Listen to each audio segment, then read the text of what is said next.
here in the area, I call it a church loosely, because they hold their services in a bar. Oh no, that's not mixing the world and religion. Well, what is? If that isn't. There are gay pastors out there. There are divorced and remarried pastors out there. There are churches that have worldly music and dancing. All you got to do is go on YouTube and pull up the Harlem Shake in churches, and you will have an education as to what's going on in churches. There's also something, and you probably have not heard about this. I heard about it a couple years ago. Something called Christian swingers. Now, swingers, if you don't know, are married couples who get together to swap partners. Okay, they'll do it in a building, a club, whatever the case, party atmosphere, and at some point they all swap partners. They're called swingers. Well, I saw on the TV a group of people who identified themselves as Christian swingers. I'm sorry. It doesn't work like that. But nothing has changed since that day in Mount Sinai. The Jews says, you know what, we'll rise up early and we'll get religious and then we'll play like everybody else. And now we're doing it in our churches too. Things haven't changed. America still has their golden calves. Notice lastly God's response. Because little did the Jews know that God was watching. You know what, America? God's watching still. Let's look at verses 7 to 10 as we close. In this closing text this morning, we're going to see that God, looking down at what was happening, the Jews had said, Moses is gone, therefore God is gone. Aaron, up, make us a god. All right, give me your earrings. Here you got them. Throw them in the fire. There's the golden calf. Tomorrow's a feast day. Let's be religious and let's play. Everything they did, God not only watched, but God condemned. That means everything they did was wrong in the sight of God. America has set up its own golden calves today. And guess what? God feels the same way now as he felt back there at Mount Sinai. He's just more gracious now than he was then. But God's cup of wrath is filling up. Let's look at verses 7 to 10 as we wind down here. And all of a sudden, guess who appears in the text?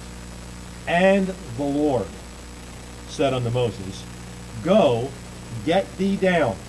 Why? For thy people, which thou broughtest out of the land of Egypt, have corrupted themselves. He did not say the people have enlightened themselves with some new truth or have found something better that works. He says what they're doing, they are corrupting themselves. Verse 8. They have turned aside quickly out of the way which I commanded them. The way that I said was right and best, they have quickly turned away from that. It says they have made them a molten calf and have worshipped it and have sacrificed thereunto and said, These be thy gods, O Israel, which have brought thee up out of the land of Egypt. All of this time, while God was with Moses, God was watching them at the same time. Moses, these people have corrupted themselves. They've made themselves a god, and they've said, This is the God that delivered them out of Egypt. In verse number 9, And the Lord said unto Moses, I will bless what this people have done. I will look the other way. If they're happy, I'm happy. Did God say that? No. And the Lord said unto Moses, this is the loving, gracious, huggable teddy bear God of our modern day.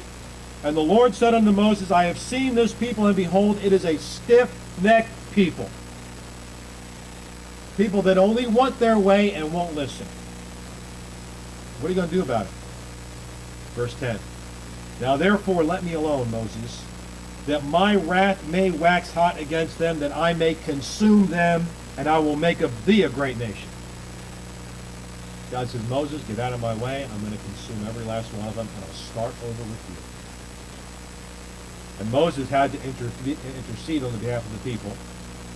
God did not destroy them in this sense, God did cast judgment upon them. We won't go over the rest of the verse, but it's interesting. Moses came down with the Ten Commandments. That was Moses' goal, by the way.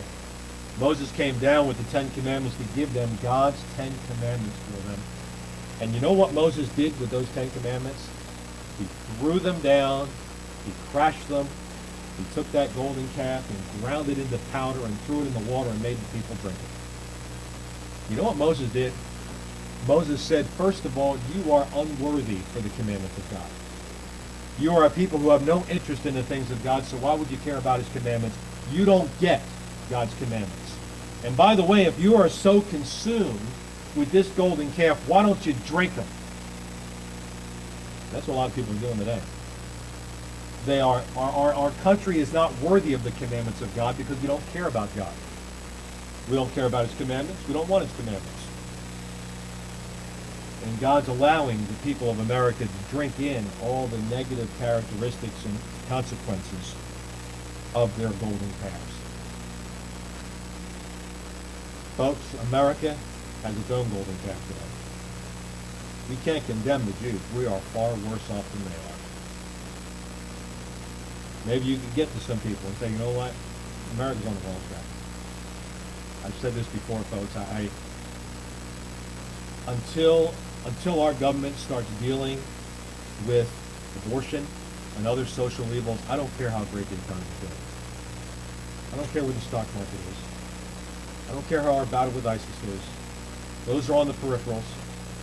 But the bottom line is, unless we begin to do something with things that God hates, America is still going to be a second-class nation. We will never make America great again until we make God great again in the eyes of Americans.